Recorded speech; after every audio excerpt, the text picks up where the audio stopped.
Hola, vamos a hablar acerca de la lluvia de ideas y su utilización en el análisis prospectivo.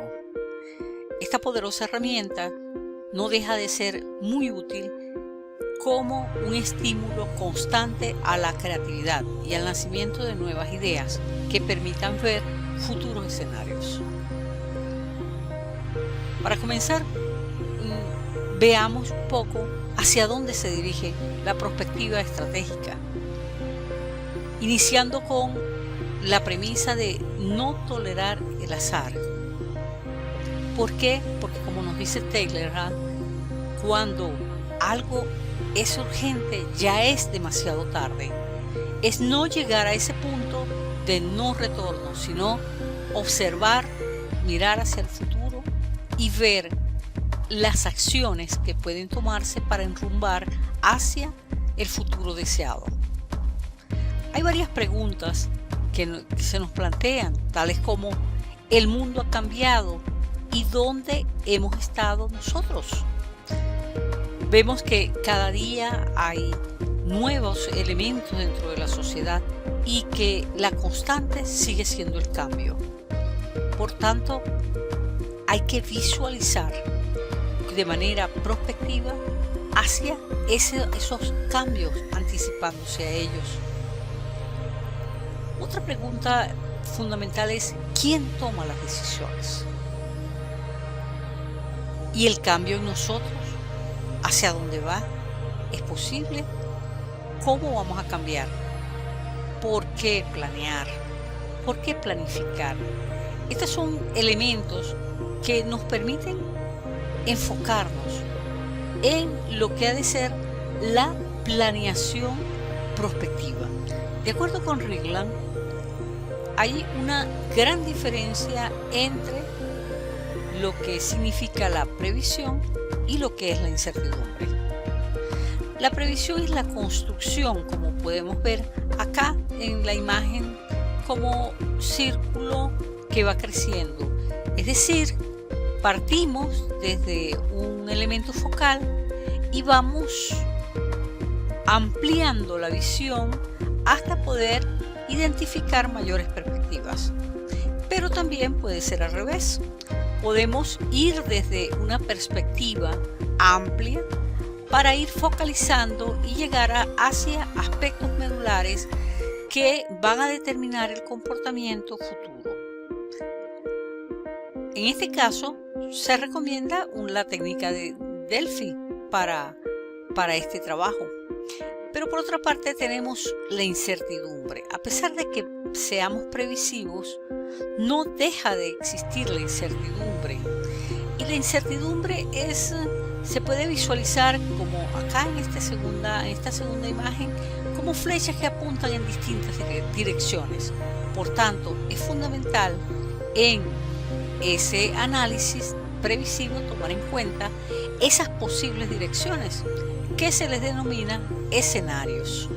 Por tanto, hablar de una perspectiva estratégica no estamos refiriéndonos a un solo elemento, sino más bien a la convergencia de diferentes perspectivas. Por una parte tenemos los estudios del futuro, es decir, anticiparnos de acuerdo con las tendencias para ver el futuro y lo que ha de ocurrir.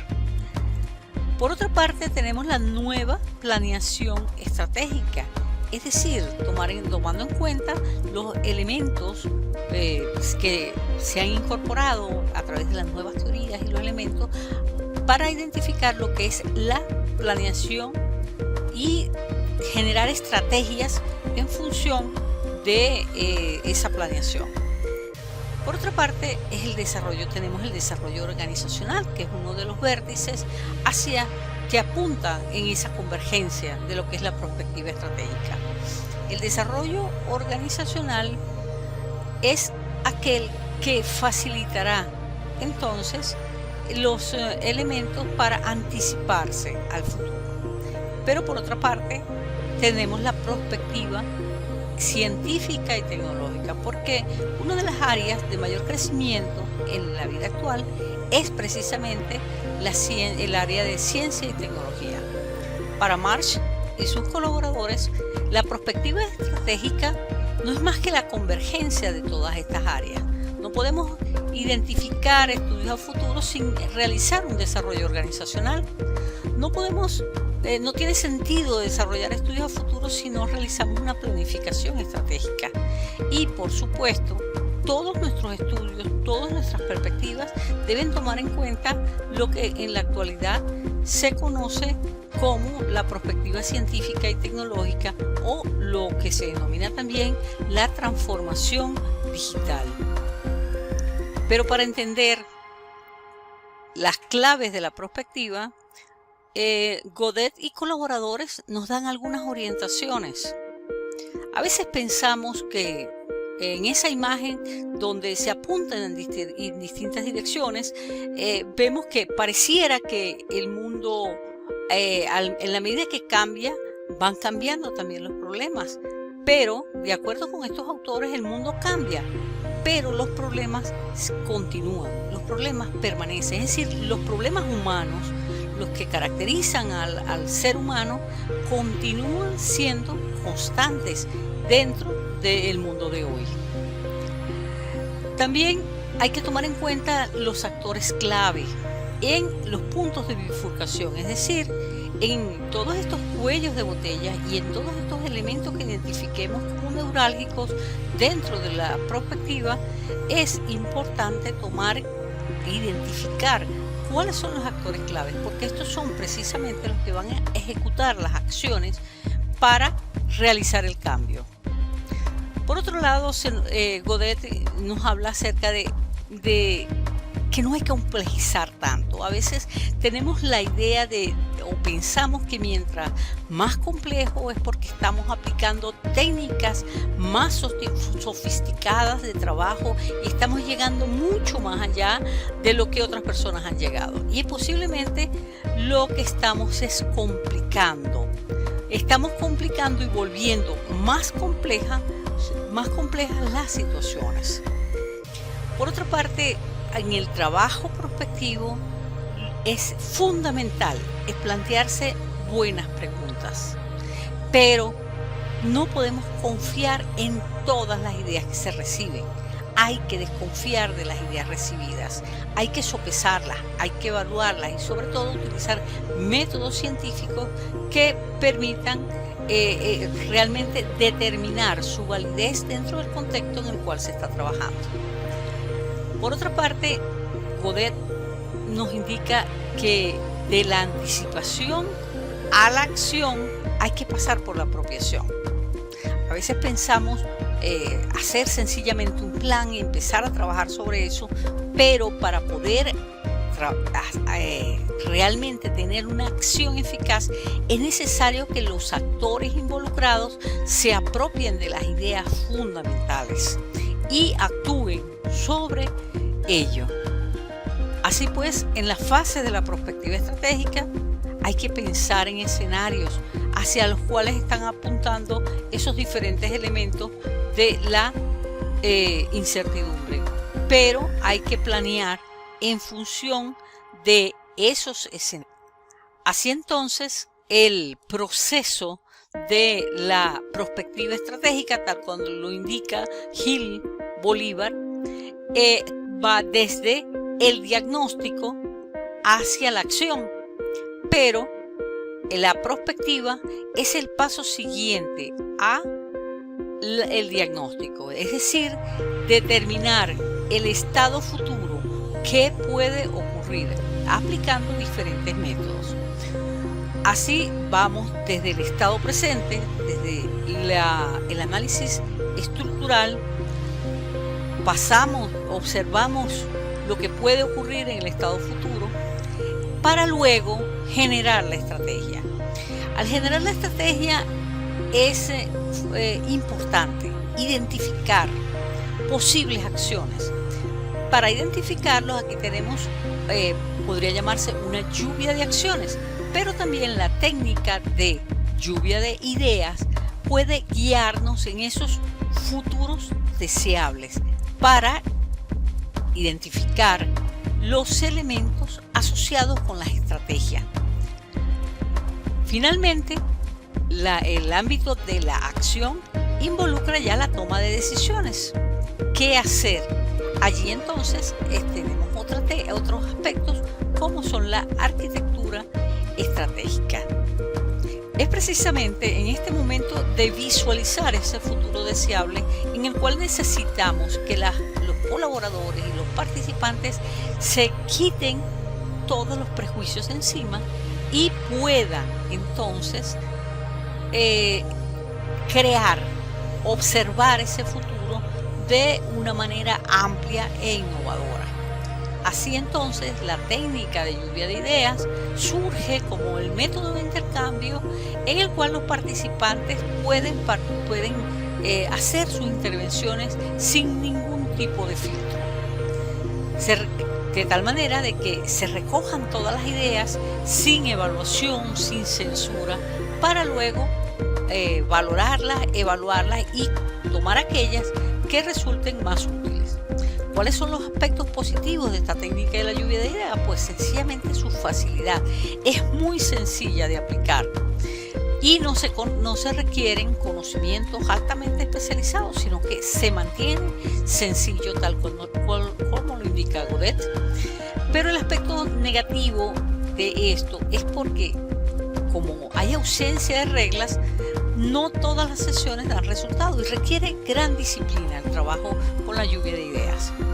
Así pues, su aplicación puede ayudar a liberar el potencial creativo y visualizar los posibles escenarios. Entre las reglas para aplicar la lluvia de ideas tenemos que hay que valorar la cantidad antes que la calidad. Estamos precisamente tratando de estimular la creatividad. En este caso, cuando se realiza la técnica lluvia de ideas, no hay críticas, discusiones o comentarios. Sencillamente se van registrando todas las ideas porque precisamente apuntamos a pensar con originalidad y que las opiniones de uno inspiren y estimulen a otras personas.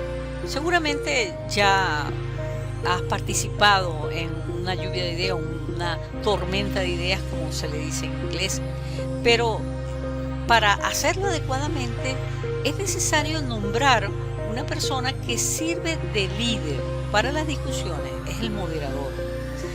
Y este moderador es quien va a ir calibrando todas las participaciones. Por otra parte, en este tipo de actividad es necesario contar con un número adecuado. Si tenemos un grupo muy reducido, pues posiblemente no surjan suficientes ideas valiosas, pero si tenemos un grupo muy grande, es posible que se diluya la conversación. Entonces, ¿cómo hacemos? Pues sencillamente se lanza una idea al aire que identifica el líder y van cada uno de los participantes levantando la mano, sin necesidad de levantar la mano, van expresando su opinión y se van registrando, ya sea en un tablero, ya sea en algún mecanismo donde estén visibles para todos, es decir, en una pizarra o colocando stickers en un espacio en particular, una pizarra para ello. Acá se prohíben las críticas, la idea es la participación y los aportes. Así entonces las contribuciones deben ser cortas posibles y que no consista simplemente en un eslogan.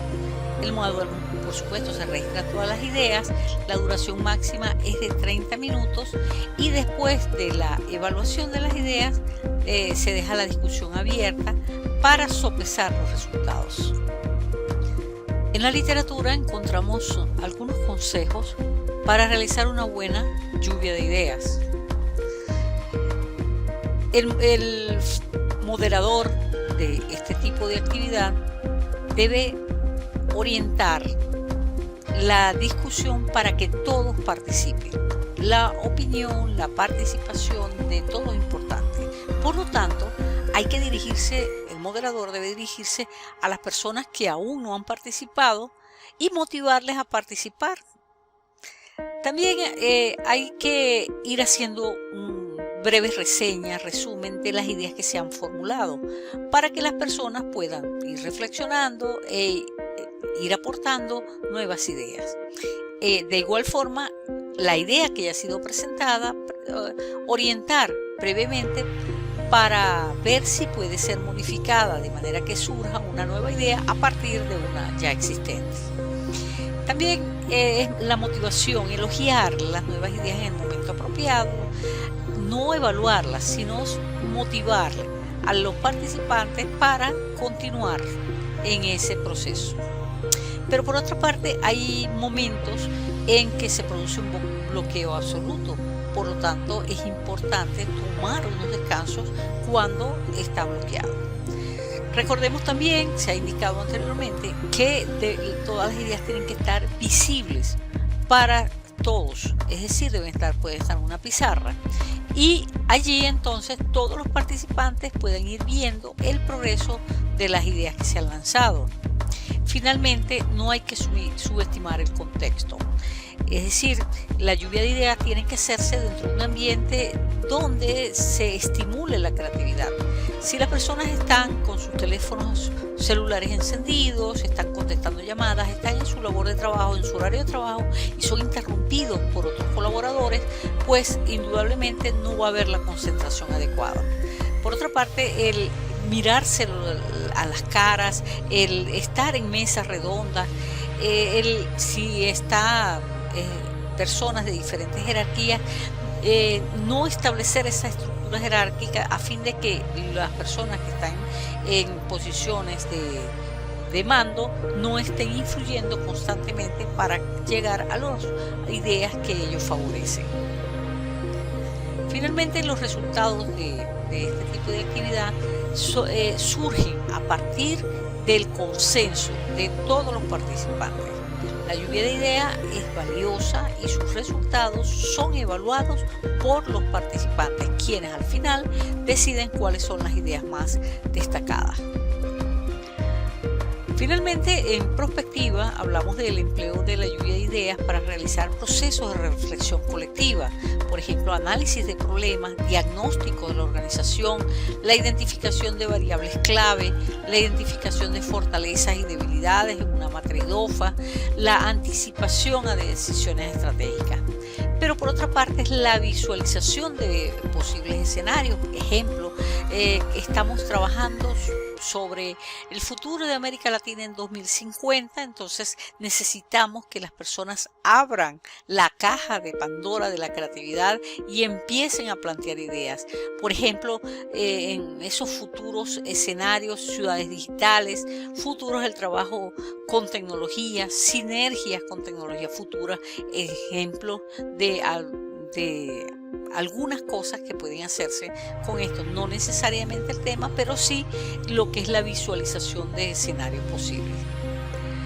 Bien, hemos utilizado un conjunto de referencias a los cuales pueden encontrar en la literatura y agradezco la atención que ha brindado a la presente exposición.